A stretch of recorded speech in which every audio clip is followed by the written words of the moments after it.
All right, so Jay is an old friend from I'm college. ready. We went to college together, and then when we graduated, I didn't see you or talk to you for, I don't know, maybe a year or two. And then out of the blue one day, you just called, and we got into some deep conversation. And then now it's become kind of a thing, like about once a month or so. We just, my phone will ring, and it'll be you, and we'll just get to talking about some shit that gets pretty deep. So I wanted to kind of just spitball with you about a couple topics we had discussed a little while ago. And so, yeah, how do you? Yeah, no, just to add on to that, I just feel like because during the pandemic, everyone has just been a little more aware and people have just been sharing a lot of things. Yeah, Um, and it's just good to just keep in contact and yeah, hear everyone's thoughts on what's going on in the world, or even with themselves. So, yeah. That was a lot of what yeah, we talked about, right? Just kind of like our experience during the pandemic and stuff, and just things we've kind of like learned or figured out during that time, right? totally. Yeah. So okay, Which I'm sure everyone can relate for yeah. sure. So today we wanted to talk about how we both kind of accepted being different from, I guess, our environment or the people around us, right? Yeah. So we'll start with the question, and then we'll both kind of we'll take turns just answering it for ourselves. So for me, accepting being different, I realized that me being different wasn't like a negative thing. It made me unique, and that uniqueness was actually like a gift and like the power that I have being an individual. And that shift in perspective of being like, okay, I'm unique, not just I'm a weirdo that's like an outcast, right? That gave me more power over the unique abilities I have that I take for granted, or that someone else may be like, oh, I wish I could do things that way. And we have that with everything where the grass is always greener. So we see something in someone else, it's like, oh, I wish I could be more like that. And then you just realize that your unique gifts are what set you apart. And once you kind of accept that, it it changes things, right? Like you can then you don't have to kind of fight internally with yourself anymore, saying like, oh, like here's something I don't like about myself, so I'm just kind of be in denial about it, right? I guess that's kind of just an overview answer to the question, right? What do you think on that, Jay? No, that's pretty interesting because I think on my like very similar. Um, like, I remember a time like in school where you just wanted to like be a part of like the cool kids, or like you wanted something like exactly what you were saying. You just wanted something that you didn't have and you wanted to fit in. It's just kind of that acceptance. But I think once the true test is accepting yourself.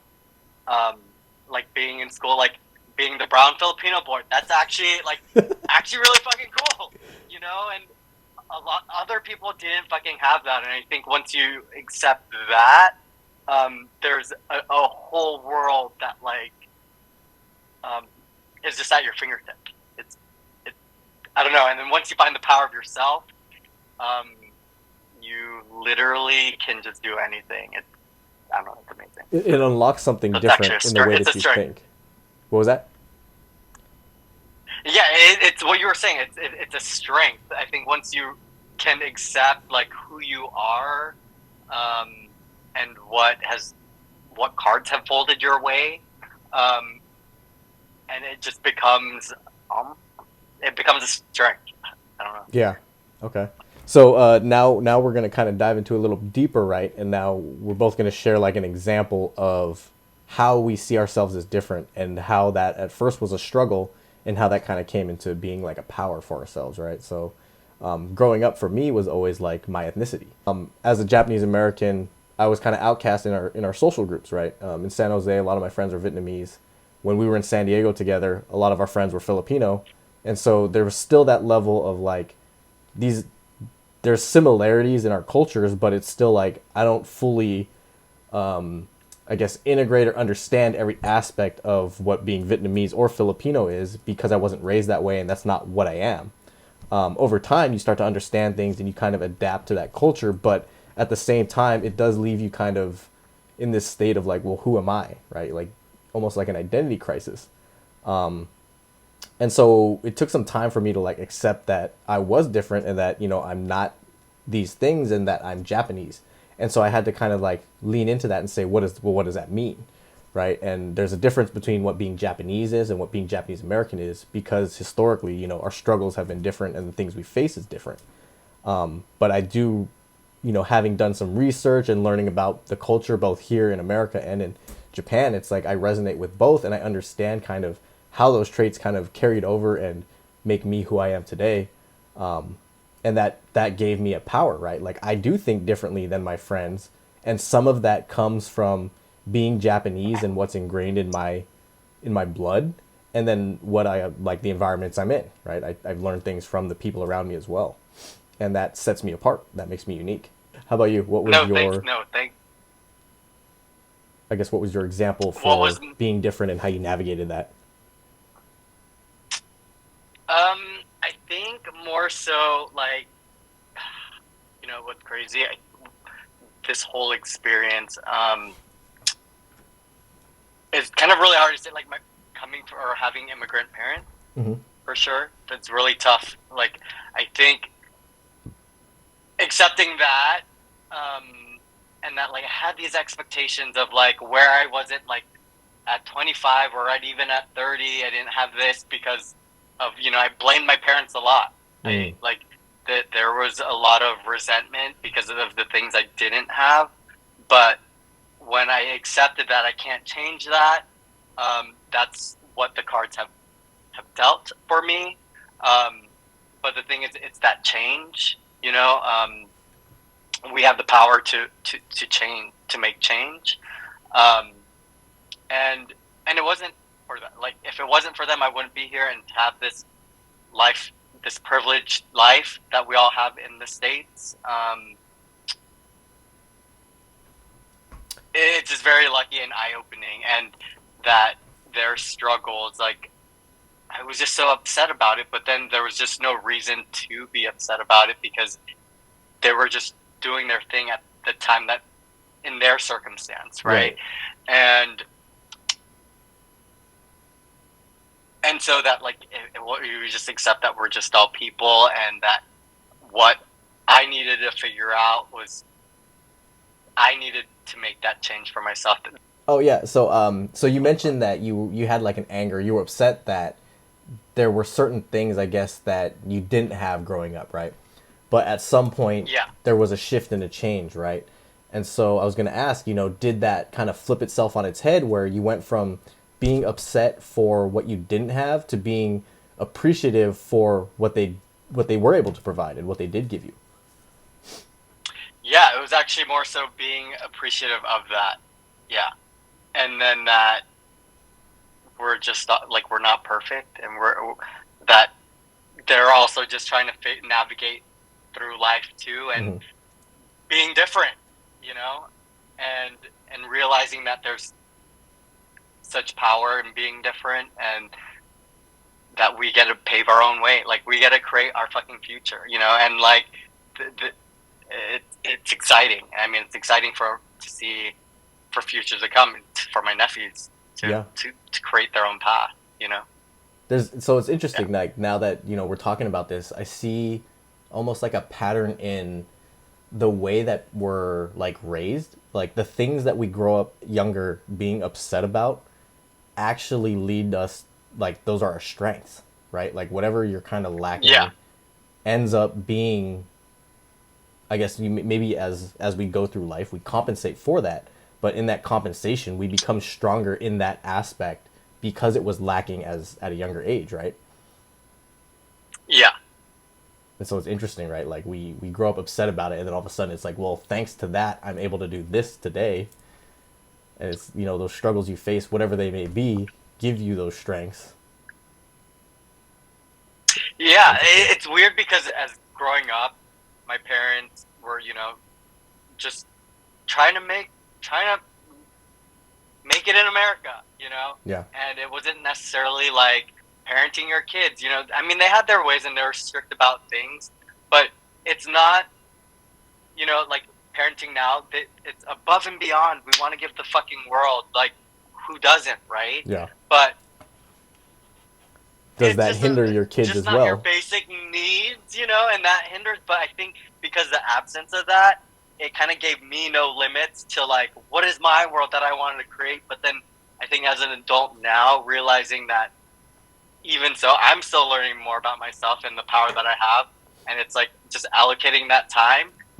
You literally could do anything. It's just wild. Like Right.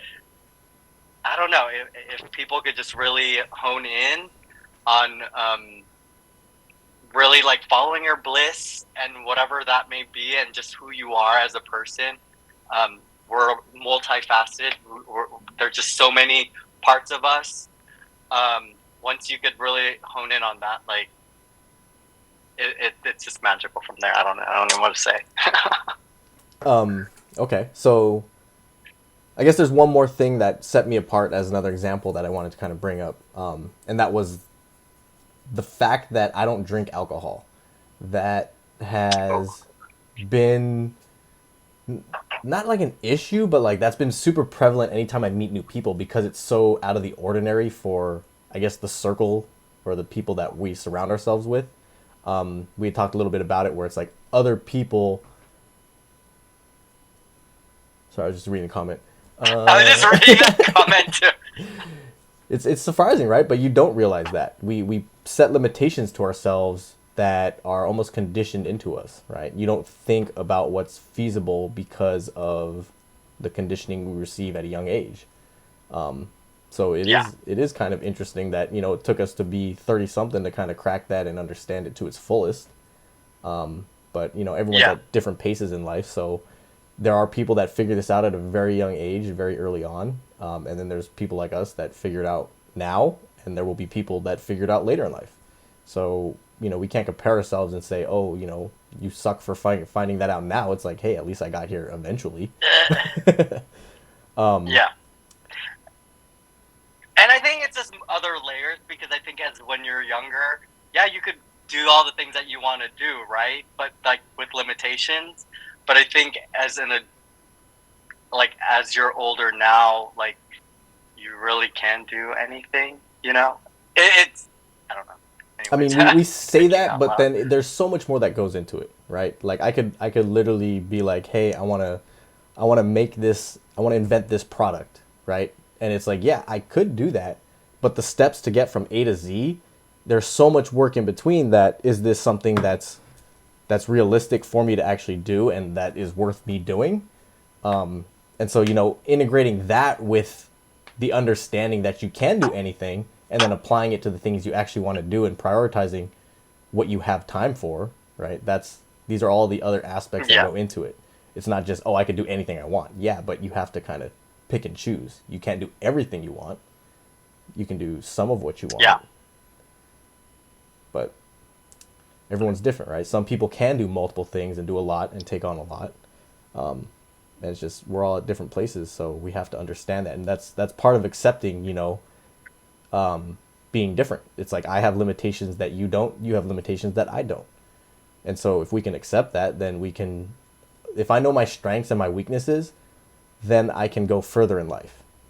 Where it's like, oh, yeah, I know I'm not good at this aspect of something, so let me outsource that. Let me just hire someone or pay someone to do that for me rather than me taking the time to learn that if it's something that I know is not going to like help me in the long run, right? Do I really need to know how to do every detail of something if there's someone that can do it for me faster and cheaper? yeah. That was kind of like a business tangent though, but going back to where were we? Oh, the fact that I don't drink, right? So that has played a huge part in my life. In every time I meet new people, it's like having to explain that, or just the peer pressure of it, right? Like, oh, come on, just a little bit, or just a sip. And I would go through the motions of that every time, like there'd be a new group. It's like, okay, what the hell? I'll do it one time with you guys just to prove that it sucks for me, and then I go through it, and they're like, yeah, we get it now. Like, you don't have to do that ever again. And then at a certain point, I was just like, I don't have to keep proving this to people. Like, I can just choose to not drink. But that also created, I guess, what I saw as boundaries, right? Where it was like, I can't go to a bar and try to like talk to a girl and buy her a drink because it's like, oh, okay, like let me buy you a drink, and they're like, okay, well, what are you having? It's like, well, I'm just gonna drink a water, and they'll literally just be like, okay, that's weird, and just turn around and walk away, right? I saw that as like, Yeah. well, this is a huge handicap for me because, alcohol is like social lubrication, and that helps people to, I guess, achieve their goals in the nightlife. And I had to find a way to Yeah. navigate that on my own. But over time, you also realize that once I've accepted that about myself, it gave me like my own power over it, where it's like, okay, well, one of my strengths is that I don't get, drunk and make decisions that I regret later. The things that I end up regretting later are conscious choices that I choose, right? Which it's its own bag of shit that I have to deal with, but it's one less thing that I don't have to deal with that I think a lot of people do. And so accepting that side of myself that I can't drink became a power where, I don't have to deal with hangovers. I don't have to deal with how am I going to get home at the end of the night. Like I can always drive, right? I'm DD for life to a lot of my friends. And that's like a superpower, right? Yeah. Not everyone has that. Did you want to touch on your second example for how you kind of accepted being different? Well, one of the examples, being the black sheep of the family, um, being like the youngest. Mm. Like I've always wanted to like do something like with my brothers, but they've already like experienced it, and so I always just kind of feel like I'm left out. Okay. Um, and so just being that different, I just had to just figure like I have to do these things on my own. Like even though I want to experience those with my brother, um, at the time, like whether like when I turned 21, they didn't want to freaking drink. They had family, so I just had to figure that out. It Accepting that you were different in the things that, or like your hobbies, essentially, right? Like how you chose to spend your free time. or that or yeah, that and where we're at in our lives, like it's just completely different. Mm. And then just understanding that and that's okay, you know. Um, yeah.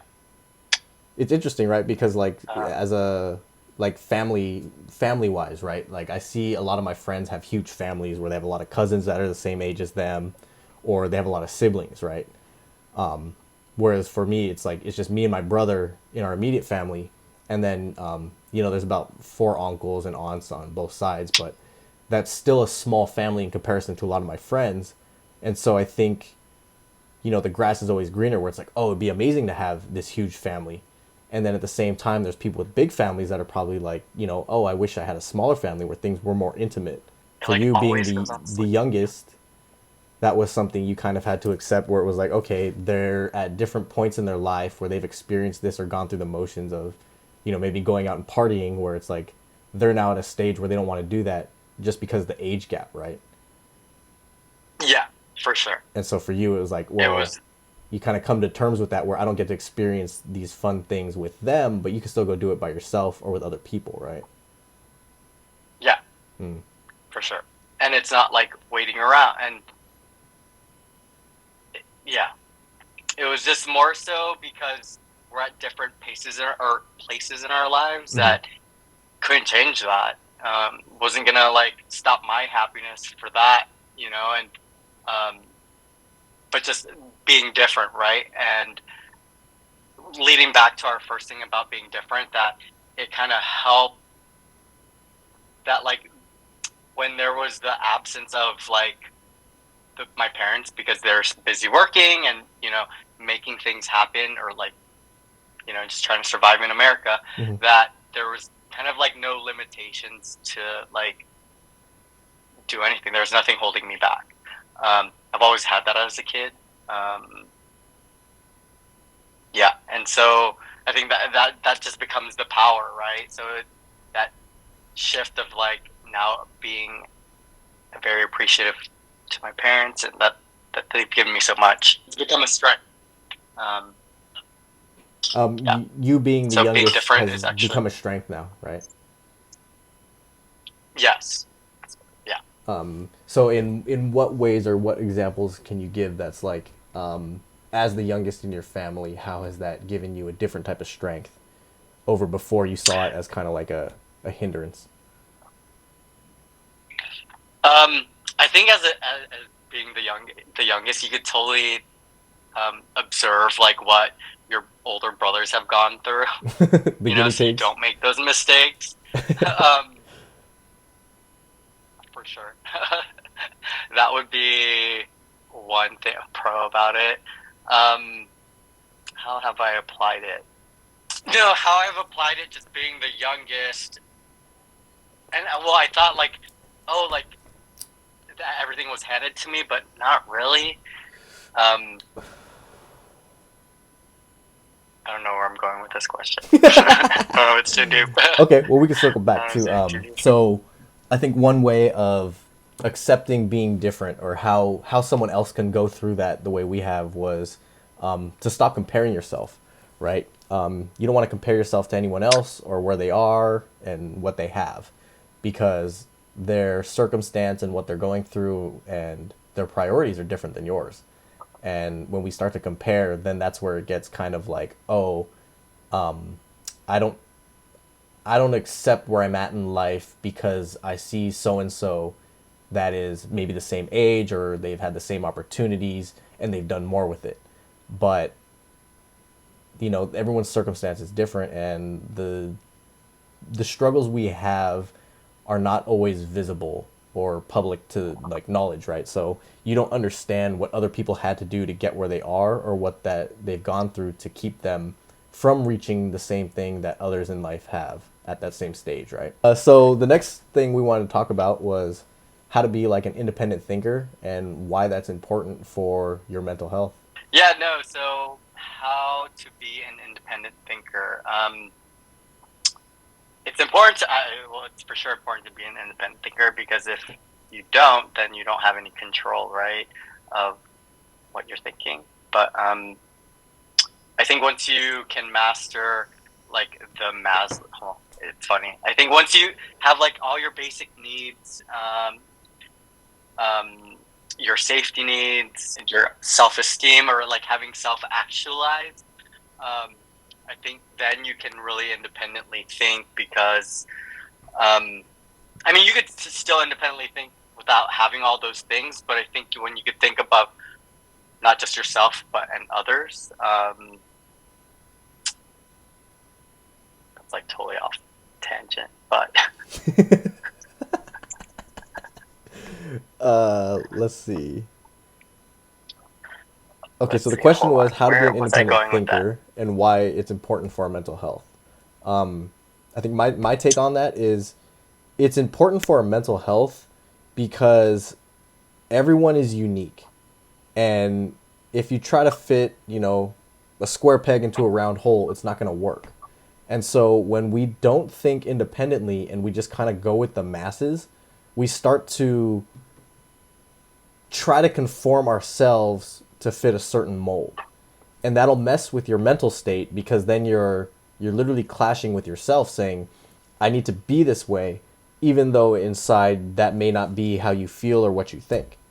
So being an independent thinker kind of liberates you from that, where you're no longer confined to what's acceptable in society or what everyone else is doing or what you're being told to do, if that doesn't go in line with your own beliefs, your own morals, and your own choices.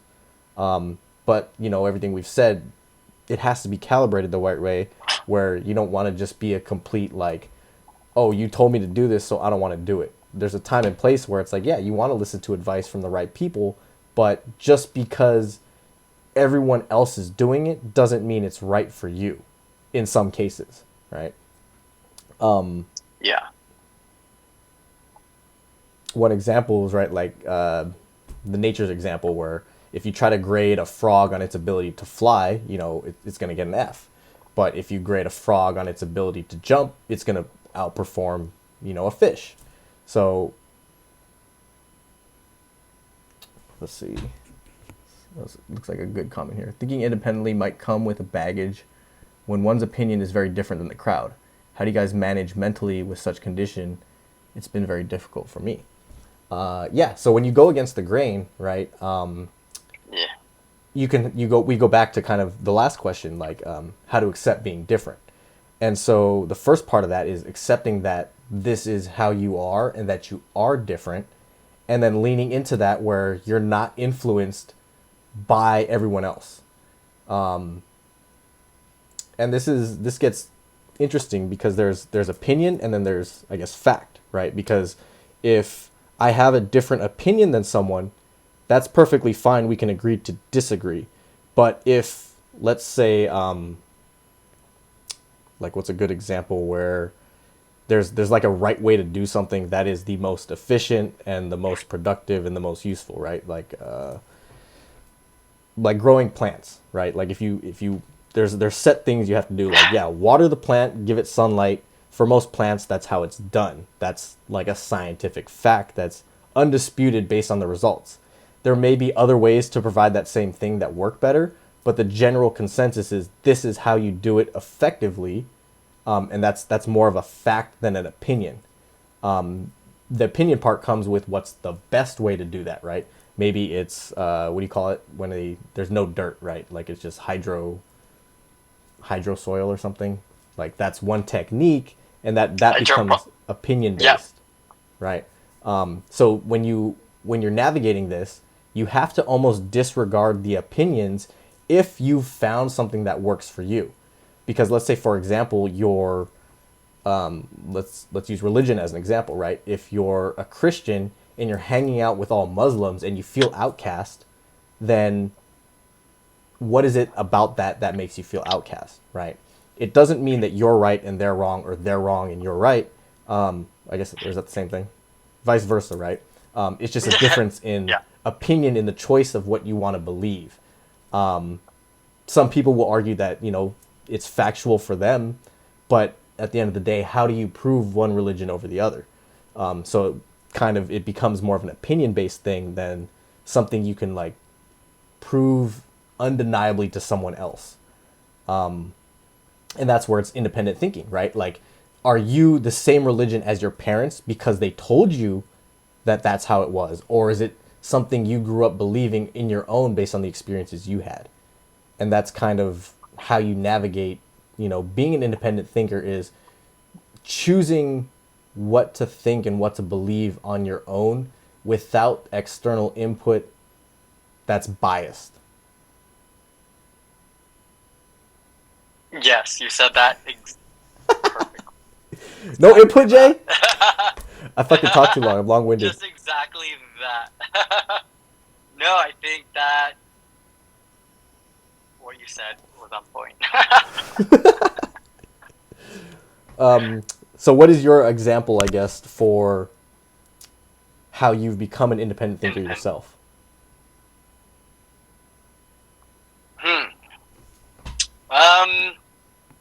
More so, I think, coming out and then also just growing up having a religion, that's like one thing.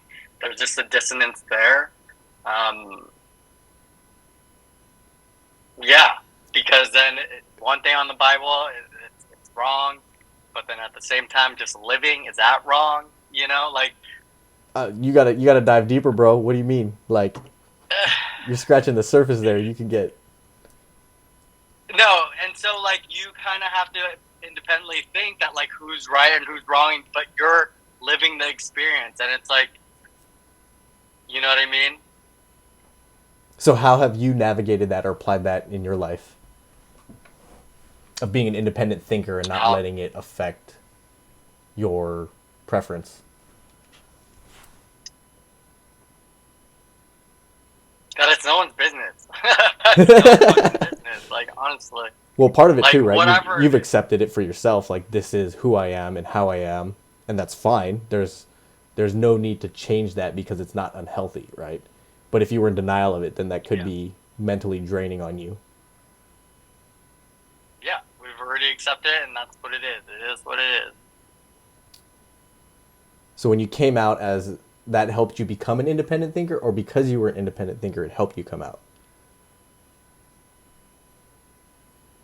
No, now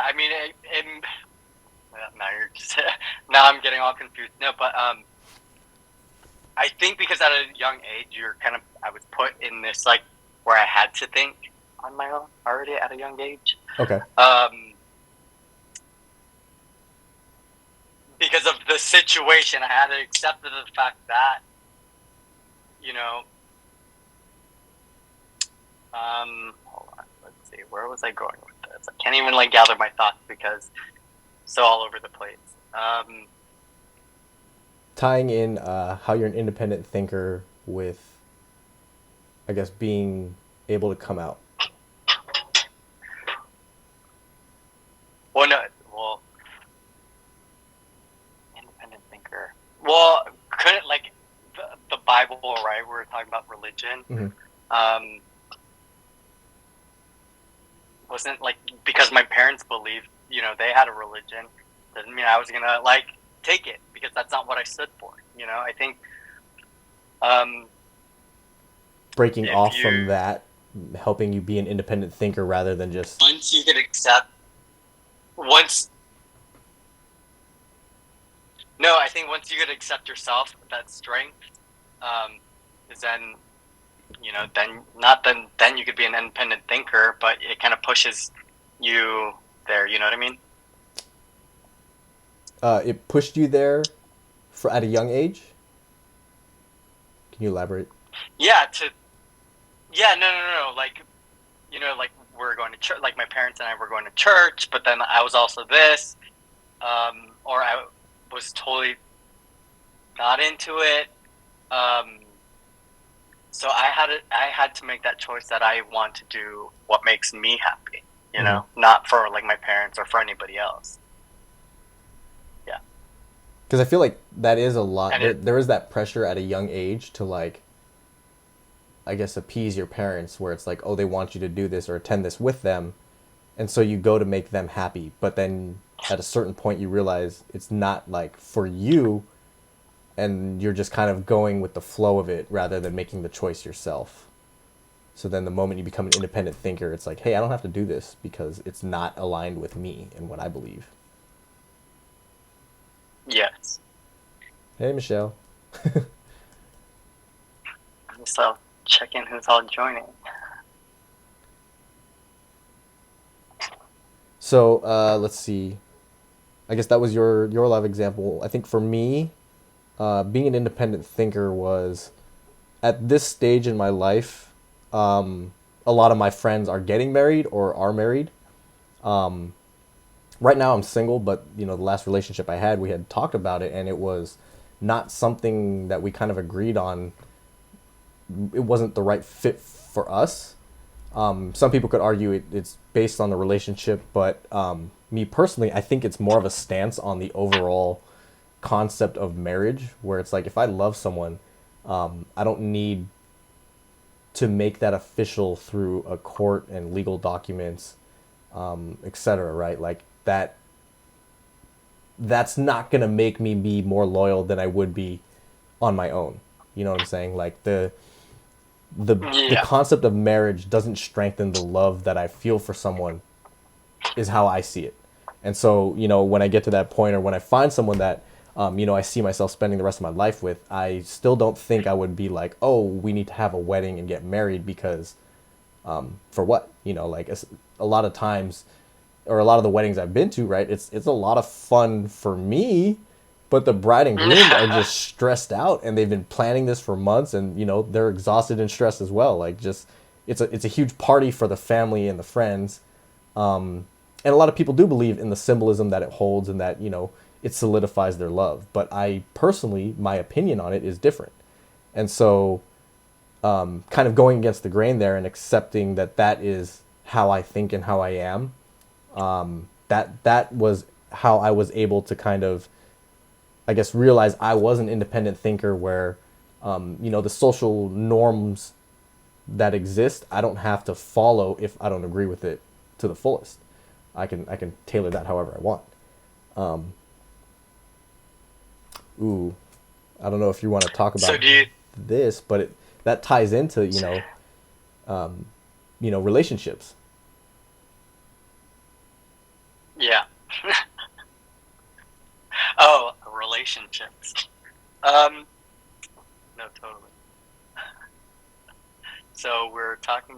open relationships actually. um, it's not for everyone. And the thing is, I think at first, like a lot of people will have their opinions on it, as anyone will have. Um, but I think at the end of the day, whatever you and your partner has agreed on is between you and that person, Mm-hmm. and not anyone else's. You know, um, yeah, and it's not. Yeah, I don't know. I think with that, like people have, it's different folks for different strokes, right? And so if that's what makes you happy, do it. Do it unapologetically, and I think do it with conviction and intent. If that's what you want, do it. Not everyone is going to agree with you, so I think you just might as well do it. Yeah. Question for in terms of like, thinking independently and everything, does your family know and accept the open relationship part of, I guess, your decision? No, they don't know. They don't even know because I'm not even open with them about that. So it's like, yeah. Because that would be interesting, right? Because then, on one hand, they should be happy for you if you're happy, but then there's also that stigma that exists where it's like, well, I personally wouldn't be happy in that situation, so is this something else, or is this bad for you, or they're gonna apply their context to your situation and then try to make you essentially feel bad about being an independent thinker and not going with the grain of what most people see a normal relationship as. Yeah, I'm pretty sure. I mean, they don't. I mean, we haven't got there yet. Just taking it step by step. Recently just told them, or my mom at least, just my mom. I just feel like I could come out to whoever I want to come out to, and whoever I don't want to come out to is my choice. It's not anyone else's. Yeah. And I don't like people don't just come out like, oh, I'm straight and I'm this. Like, no one fucking asked you. And it's no one's business. So it's like I haven't told them, but it's just when the time's right. Yeah. Okay. So I guess examples of how we've kind of accepted the difference and not being swayed by opinion. What's one way you've kind of done that and applied it in your life? One, it's hard to not be swayed by other people's opinion. Mm-hmm. It's honestly, I think what serves you, like you said, everyone's different. Everyone's gonna want different, or some people want the same. I don't know. Like, I think it's just do what makes you happy. Like literally, like I've been saying, just follow your bliss, because your bliss might be different than someone else's bliss. I think once you could just grasp that, you'll be fine. Yeah. I feel like everything is about calibration, right? Because as long as your bliss doesn't make someone else unhappy or like kind of like negatively affect them, that's fine. But at the same time, you can argue if someone gets bent out of shape based on my choice that doesn't affect them, then you need to kind of block that out and be like, that's totally irrelevant to how I need to operate in my life. They've chosen to be affected by my choice, even though it doesn't affect them. And so in that context, you can kind of disregard the external opinion, right? Yeah. It's not on me. I'm not losing sleep over it. You know what I mean? But I mean, that is stuff we struggle with maybe earlier in life or at a younger age, where it's like you do let external influence affect you, or you seek that validation and trying to be accepted by the cool kids or the group or whatever it is, right? You want to fit in essentially. And that comes from seeking external validation until we reach a point where it's like, you know what, I don't need that anymore because I understand myself and I realize that if this aspect of my life doesn't affect you, then your opinion doesn't matter on it. Yeah. I think for me, like not being swayed by opinions or like biased information, right? So if I have two friends that are arguing or something and I get one side of it, I'm not going to automatically be like, "Oh, the other person is bad." It's like, "Okay, well, what's their side of it?" And this kind of comes where like I will always play devil's advocate, and like I tend not to take a side, and sometimes when people are venting, that's what they want. They want that validation to just feel better, where it's like, yo, like, why can't you just, calm me down and agree with me? But then my nature is different, where it's like, well, I want both sides so that, because typically it's a misunderstanding, right? It's like you get both sides, you put it together and be like, hey, you just misunderstood this, and then they misunderstood this. You guys can still be friends. But so like not letting biased information come in and then like taking it at face value, right? You kind of take it with a grain of salt, and apply it to whatever you know. That's kind of how I've Yeah. applied it or used that. What's it called? Independent thinking, right? Like don't let that bias opinion or external influence affect you in your decision making. I know you want to talk on like conviction a little bit. Is there anything you want to say about that one? Um, I think when it just comes to doing, um, being like an independent thinker, it's just, um, if there's just something in your inkling or your mind, um, just kind of do it with immediacy. It's something to also learn at the burn. Like if there's just something that you're thinking about in your head, just go do it. Just do it. Um, can't wait for anyone. If you wait for someone, you're literally wasting your fucking time. I love that, and I've been able to apply that in like, I guess, business sense, because my mind is just always racing, right? So I come up with different ideas all the time. But one of the things I realize is sometimes you don't want to share that with other people because they'll give you their perspective on it, and that can discourage you, or you can lose that momentum or drive or that conviction, when it's like, oh, hey, I have this great idea. I understand how it could work because I know what I'm capable of, the technical skills I have, the resources and the network I have. But if I explain that to someone else that doesn't have those same things, they're going to be like, that's an impossible task. Like, why would you even try to do that? You're going to fail. But then they don't have the Yeah. context of what you know. And so, like you said, right? Like, have that conviction to go and just do it yourself. Like, if you can make it happen, just go and do it. And you don't have to explain it to anyone. The results will speak for itself.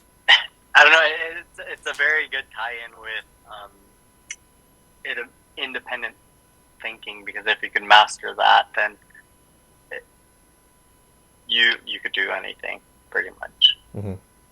I keep saying anything, but I think whatever you manifest, you know. Yeah. We talked about that a little bit too, where it's like, you can't just sit around and think about it and be like, oh, like, I'm going to manifest this by just sitting here and like, oh, I wish, I don't know what a good example is. Like, oh, I want to meet Kevin Hart, right? Like, if I just sit here and I think about it in my room and just like, I'm going to manifest Kevin Hart, like, that's not really how you do it. You would, like, I would tell people, right? You talk about it, you think about it, you envision it and say, this is realistic, right? Like, we're both in California. I'm assuming he's somewhere in LA. It's like, hey, do I know Yeah. people in the industry or anyone that works for him? Is there someone that can kind of put me in touch with someone that can put me in touch with him? And if you just think about it and don't vocalize it, it's not going to happen. But if you tell people, right, then there's a chance that it's like, yo, my cousin works for XYZ and he has a concert coming up or he has a show coming up. Like, he can get you backstage, right? Like, you can literally manifest it that way. But it's a combination of thinking about it, believing it can happen, doing the work, talking about it, and then following through, right? It's not just what we think of manifestation, just like willing it into being, right? Yeah. No.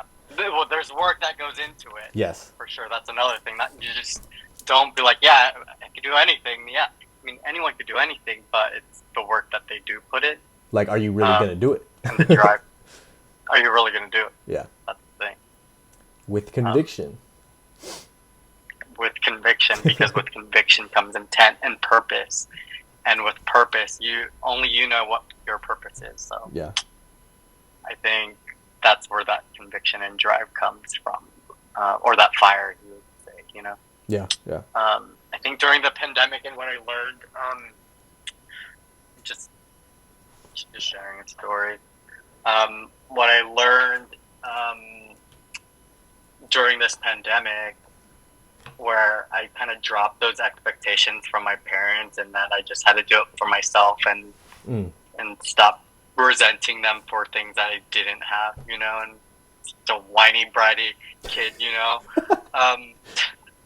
but like you just had to do it for yourself, like just like everything that I had to do and work for the things in my life, I literally had to. It's just I had to apply it to the things that I was so upset with them about.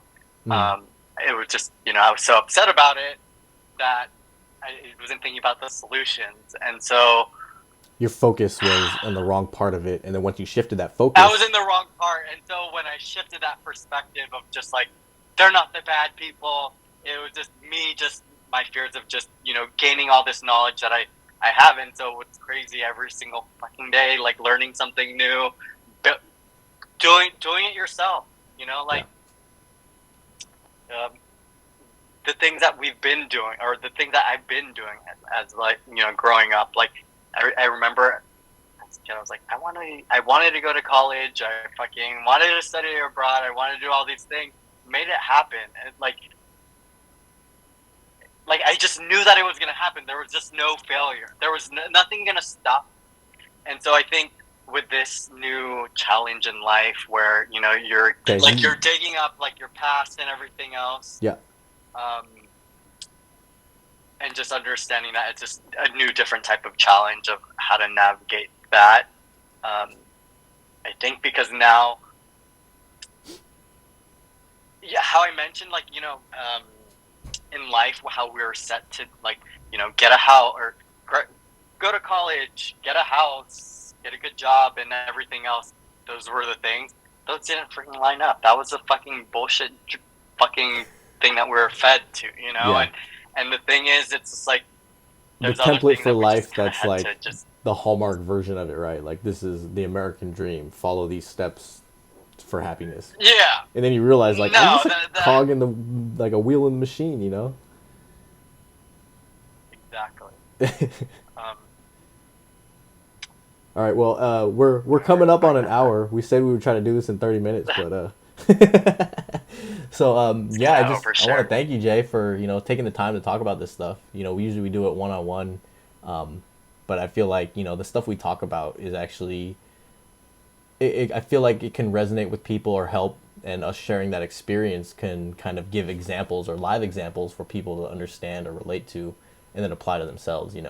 So thanks again, for doing this and agreeing to do this, and that we'll save this content, hopefully edit it down a little bit, cut out all the technical difficulties. I know.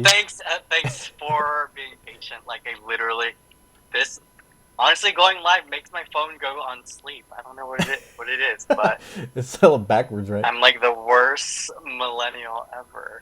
Literally revoked my card. I'm like at that cusp, though. I feel like 88 is like maybe. I don't know. Hey, we were around when there was dial-up, right? So we've come a long way. No, but no, thanks for this. I definitely do this again. Hello, Dewey. All right, I'm gonna go ahead and end this here, guys. Thanks for tuning in and watching. I'm gonna try to save this and be able to upload it later. If you wanted to watch it again for some weird reason, if you watch the whole thing, I don't think you'd want to recap this whole hour. But thanks for being with us. Right now, more than ever, everyone is addicted to instant gratification and life hacks to a happier life. The reality is that anything more fulfilling takes time and effort. We're willing to invest in devices on Amazon that'll save us 5 minutes in our day, but we're less willing to invest in ourselves, which can stretch our longevity by years. What we consume, both in content and calories, plays a huge part in our physical and mental well-being. I want to make a difference by sharing insightful knowledge into our own psychology. For years, we're force-fed what to think and what is acceptable. I'm here to break us out of that copy-paste mindset so that you can reach your full potential. I need your help spreading this knowledge on YouTube by clicking the thumbs up button, leaving a comment to let me know what you think of the video, and most importantly, subscribing to this channel. This has been another episode of Food for Thought. Stay hungry, stay humble, stay hustling. Shikata ganai.